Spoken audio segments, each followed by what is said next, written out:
Pulse eddy current sensing is an electromagnetic sensing technique used to assess certain physical properties and defects of electrically conductive and sometimes ferromagnetic materials. We will introduce the use of a software interface of visualizing the pulse eddy current signals captured from Detector coil-based sensor architecture and how to extract information from those signals. This protocol enables the relative thickness quantification of ferromagnetic metallic wall-like structures using pulsed eddy current sensing.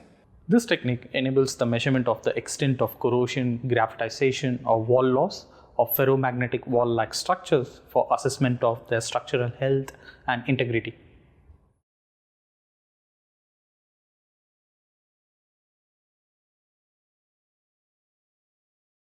For pulsed eddy current signal processor installation, locate and execute the PEC signal processor.exe file.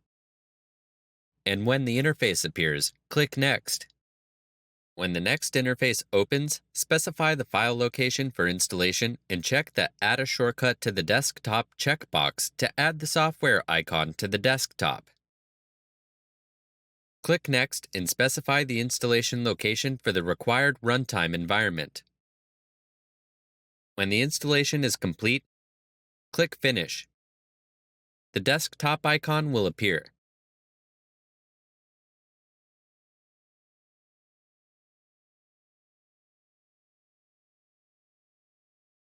Before beginning the analysis, use a Detector coil-based pulsed eddy current sensing unit with an operating electronics box and a Detector coil-based sensor to collect pulsed eddy current.